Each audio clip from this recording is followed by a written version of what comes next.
Assalamualaikum warahmatullahi wabarakatuh. Waalaikumsalam warahmatullahi wabarakatuh. Anak-anak yang mudah-mudahan selalu dirahmati Allah, marilah kita lanjutkan setelah mengaji, mempelajari, membaca Al-Quran. Sekarang waktunya untuk tanya jawab. Mudah-mudahan semua dari kita yang bertanya maupun yang menjawab adalah dituntun oleh Allah Subhanahu wa Ta'ala. Dimulai dari Miko. Apa saja warna neraka? Loh, warna neraka. Ojo koyok pelangi. Lak bencang ini pelangi. Kalau warna api neraka itu yang warnanya kuning. Kuning itu berarti nerakanya itu pembakaran bahan. Pembakaran bahannya itu masih muda, atau nerakanya itu neraka yang enteng siksaannya. Jadi apa ya? Neraka yang di atas, neraka tingkat 1, tingkat 2, tingkat 3 itu masih enteng. Jadi warnanya masih kuning apinya. Tapi kalau sudah merah, sudah mulai 4, 5 itu apinya, 4, 5, 6 itu apinya berwarna merah. Nah, itu ada hadis yang menyebutkan bahan neraka itu api neraka itu dinyalakan sampai apinya itu menghitam, itu ribuan tahun. Jadi neraka itu manasi tok itu ribuan tahun. Manasi neraka. Nah, itu untuk yang kelas 7 paling bawah. Siapa isinya? Orang-orang munafik dan musyrik. Orang kafir masih di atas, masih di kelas 6. Orang yang nggak sholat kelas 5.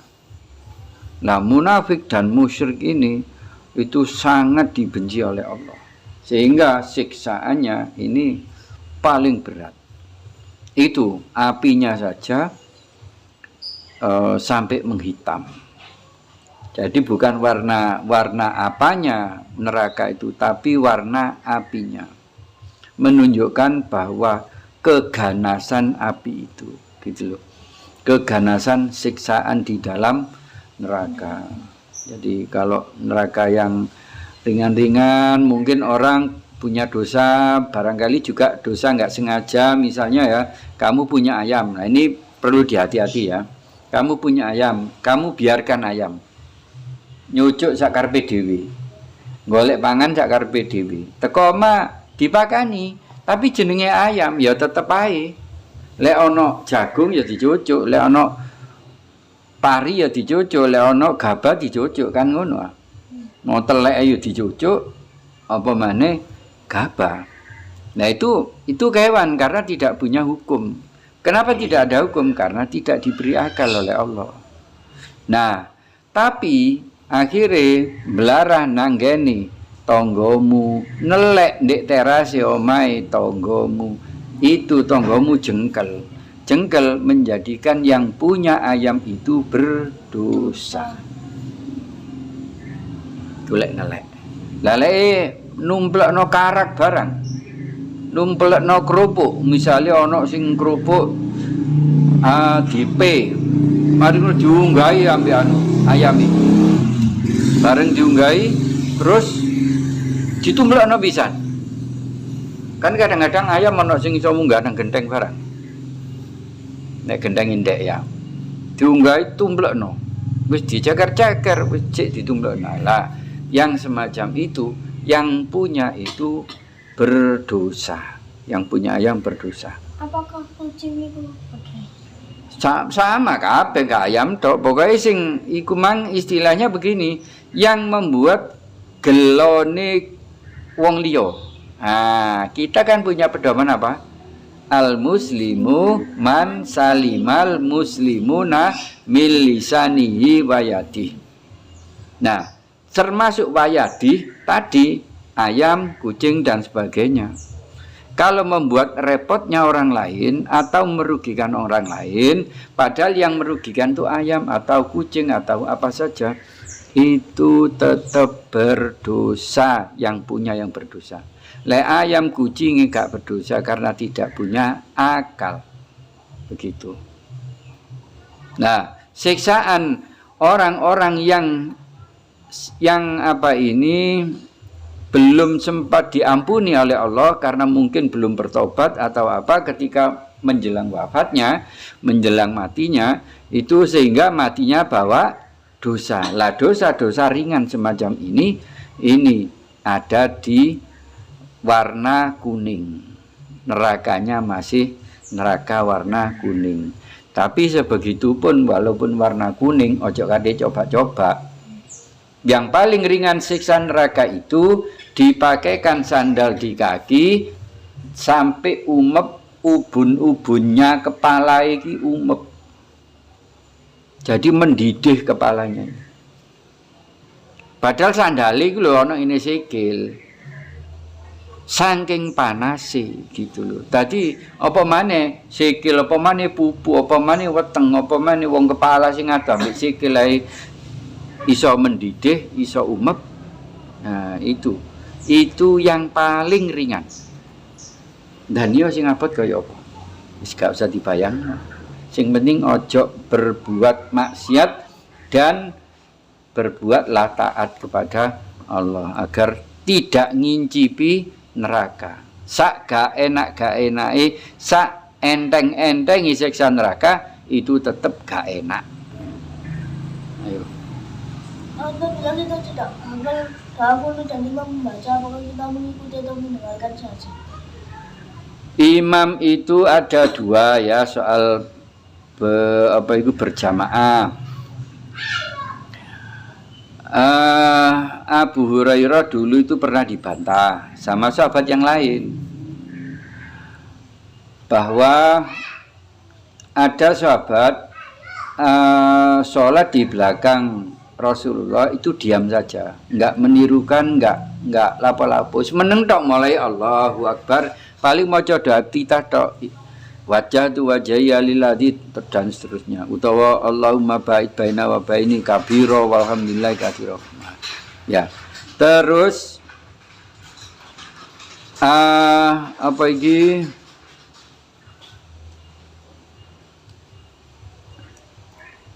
Enggak boleh sini.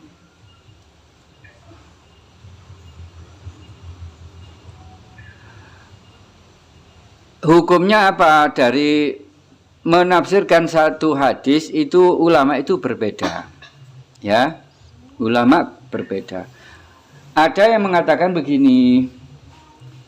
Yo nirono seperti kata-kata Abu Hurairah, yo nirono tapi aja banter-banter. Cek gak nyaingi imam. Itu. Tapi ada yang mengatakan tidak usah. Imam itu sudah mewakili jamaah, sudah mewakili makmum. Jadi makmum itu cukup membaca yang sir itu apa? Yang tidak terdengar. Seperti misalnya sholat zuhur dan asar, Fatihah, kemudian surat pendek, kemudian sebelum Fatihah itu apa? Doa iftitah. Nah, itu semuanya karena imam tidak membaca dengan jahar atau dengan jelas, dengan suara keras, maka makmum wajib membaca. Tapi kalau sholat maghrib, isya, subuh, imamnya membaca keras, maka makmumnya tidak perlu membaca. Cukup makmum itu ketika habis takbiratul ihram, Allahu Akbar, itu doa iftitah. Itu saja. Setelah itu gak usah ngrungokno tok.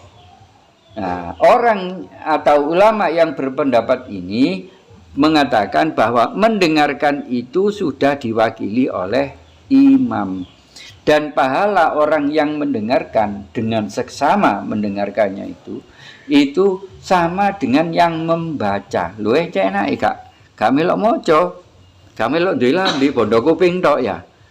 Tapi oleh pahala sama dengan yang membaca. Jadi tetap di dalam agama ini ada pendapat-pendapat yang berbeda. Karena memang Allah membuat seperti itu. Membuat akal ini berbeda. Jadi ulama yang ini mengatakan tetap kamu membaca atau menirukan imam, tapi jangan keras-keras. Tapi yang satu nggak usah mesti diwakili kok repot-repot. Nah gitu. Ya. Sifat yang perlu kita teladani dari kisah Nabi Ayub adalah kisah Nabi Ayub. Nabi Ayub itu yang paling terkenal dari Nabi Ayub adalah kesabaran. Orang bisa sabar karena ada tauhid.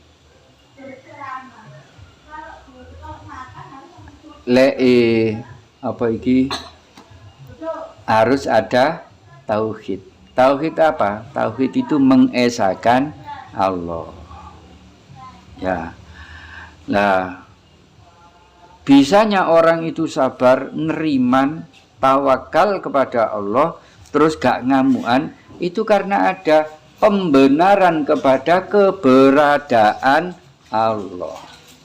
Misalnya begini. Dah duduk situ, enggak boleh deket. Misalnya begini, kamu diuji sakit, terus di dalam dadamu, kamu sudah meyakini, ya Allah, terima kasih, Engkau beri aku sakit, itu berarti Engkau perhatikan aku, Engkau sayangi aku, karena di balik sakit ini ada pahala-pahala besar yang akan Engkau berikan kepadaku. Barangkali dengan sakit ini dosaku akan Engkau angkat. Mudah-mudahan. Nah, Allah itu terus derajat orang yang sabar itu diangkat. Maka dengan kesadaran penuh orang yang sakit kemudian menyadari bahwa adanya keesaan Allah yaitu tauhid, itu mengatakan Allah itu maha baik. Kalau Allah maha baik, memberikan sakit pun itu baik.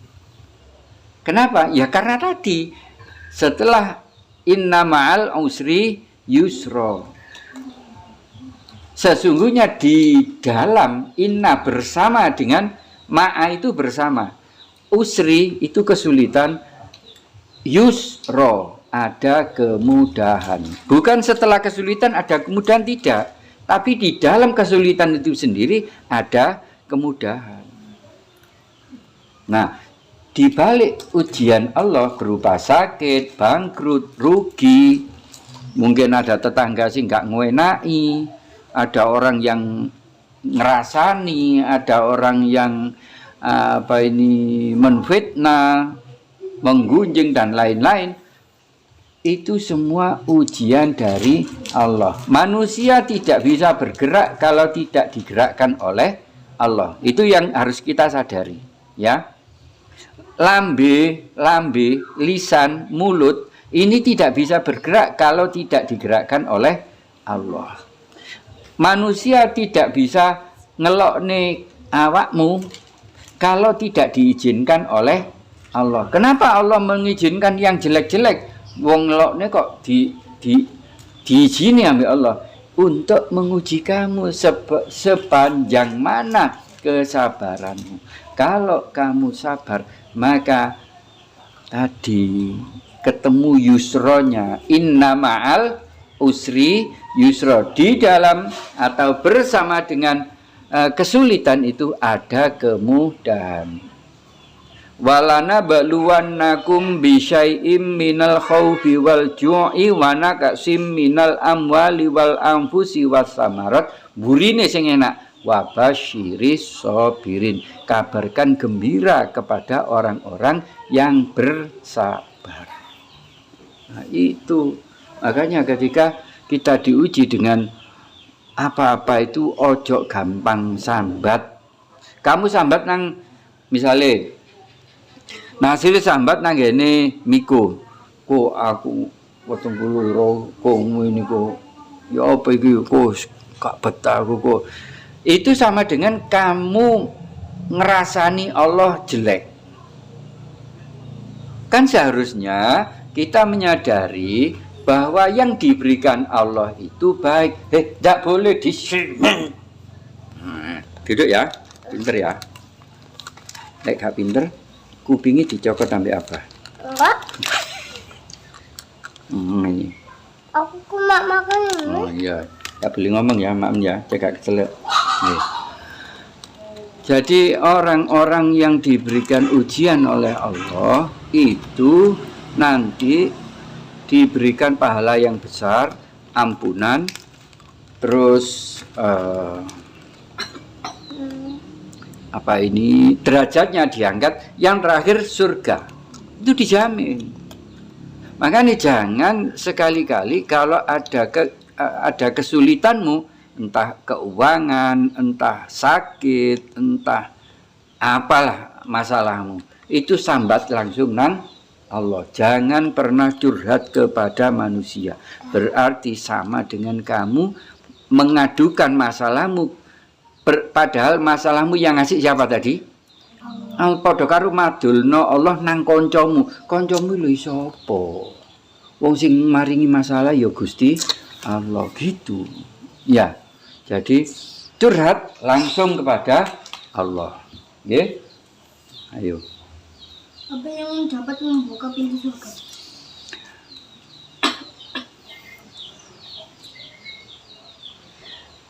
Yang dapat membuka pintu surga ya kunci loh. Surga itu ono lawangi. Ono lawangi. Dadi ono berarti lah ono kuncine. Lah sing nggawa kunci sapa? Pen iki nggawa kunci. Jangan dikira kamu tidak membawa kunci, tapi kunci yang sir. Yang kunci beneran tuh Rasulullah yang bawa. Tidak ada nabi-nabi lain, makhluk-makhluk lain yang masuk ke dalam surga kecuali Rasulullah dulu. Kemudian yang pertama masuk surga adalah umat Rasulullah, umat Muhammad.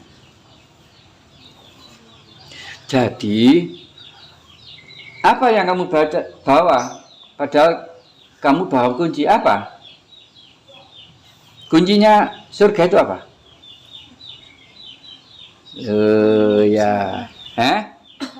Ya itu jaminan dari Allah. Orang sabar nanti akan dijamin masuk surga. Tapi kuncinya apa dulu?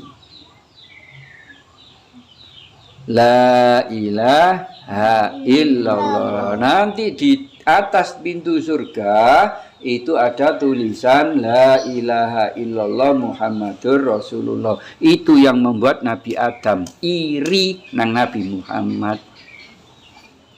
Ya lek diarani kok awake dhewe iri ya, tapi Nabi ya gak mungkin lah duwe ati iri. Tapi sempat mempertanyakan, ya Allah, siapa Muhammad engkau sejajarkan dengan namamu? Jari Allah, iku ngono mene-mene putumu Dam. Makhluk sing paling tak cintai di antara semua makhluk itu adalah Nabi Muhammad. Makanya namanya dijajarno ambek nama Allah, la ilaha illallah. Nah, kamu kalau biasa berzikir dengan kalimat la ilaha illallah, kamu insya Allah, tapi dengan kesadarannya. Kesadarannya itu begini.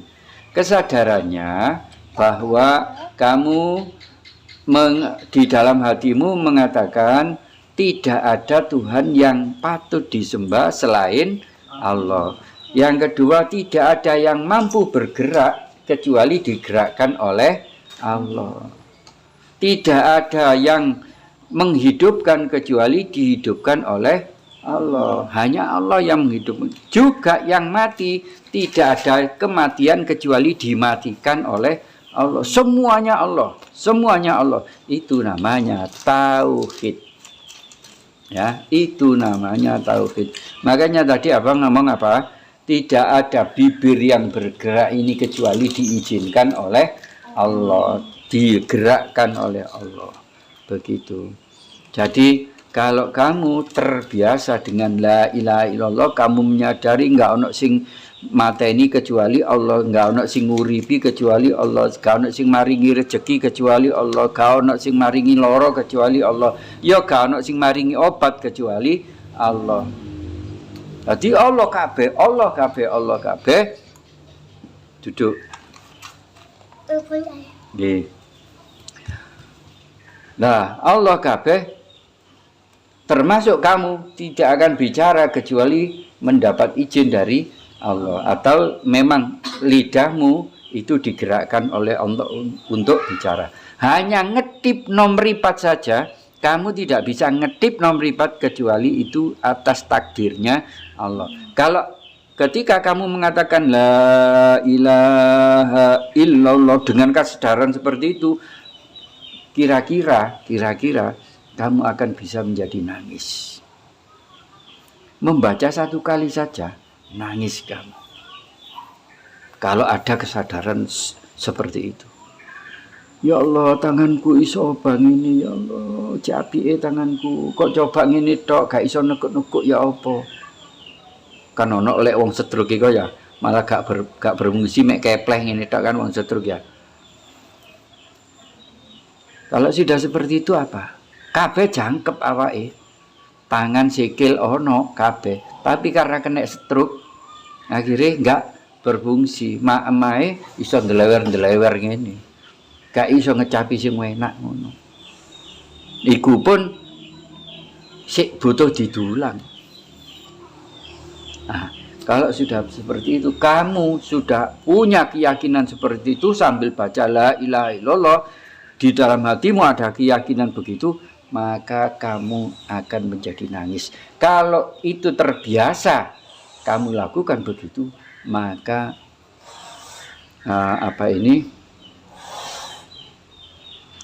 ya Allah, maka nanti kalau sampai mati nanti kapan mati yo tuwek mau kapan ya, sampai mati seperti itu, maka nanti gak boleh suaranya. Kalau sudah, maka insya Allah kamu nanti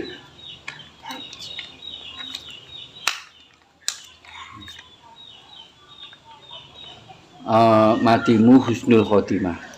Artinya kamu, orang yang mati husnul khotimah itu wajib masuk surga. Wajib itu. Afdalu zikri fa'lam annahu la ilaha illallah. Afdol, seutama-utama zikir atau mengingat Allah adalah la ilaha illallah. Kamu boleh bilang subhanallah, boleh alhamdulillah, Allahu akbar, la haula wala quwata illa billahil aliyil azim, boleh. Itu semua baik. Tapi yang paling utama adalah la ilaha illallah. Itu yang membuka surga. Kamu pegang pintunya, pegang kuncinya sudah. Gunakan kunci itu dengan sering-sering kamu bacakan. Karena kayak ini ambil sepedaan la ilaha illallah, ambil sekolah pas nganggur gak lapo-lapo, gak garap tugas gak lapo-lapo, yaitu la ilaha illallah, ambil tulinan la ilaha illallah. Kalau sudah seperti itu dan menjiwai di dalam hatimu, maka kamu bahkan insya Allah kamu akan diangkat Allah menjadi kekasihnya, yaitu menjadi wali. Kalau kalimat la ilaha illallah itu kamu ucapkan dengan kesadaran, bukan hanya apal-apalan wis biyen roh la ilaha illallah, wis iso ngomong, tapi dengan kesadarannya itu. Kalau sudah kamu dengan kesadaran mengucapkan la ilaha illallah, maka kamu bisa jadi diangkat Allah sebagai wali.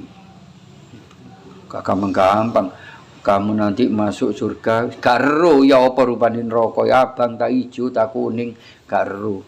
Langsung teko padang mahsyar, loncat koyok kilat, celing tutuk ngene lawangi swarga wis. Itu wali-wali yang dicintai Allah begitu. Ya. Kita tutup dengan berdoa. Allahumma arhamna bil Qur'an waj'alhu lana imaman wa nuran wa hudan wa rahmah. Allahumma dhakkirna minhu ma nasina wa alimna minhu ma jahilna warzuqna tilawatahu ana al-laili wa atrafan nahar waj'alhu lana hujjatan ya rabbal alamin. Assalamualaikum warahmatullahi wabarakatuh. Waalaikumsalam warahmatullahi wabarakatuh. Allahumma salli ala sayyidina Muhammad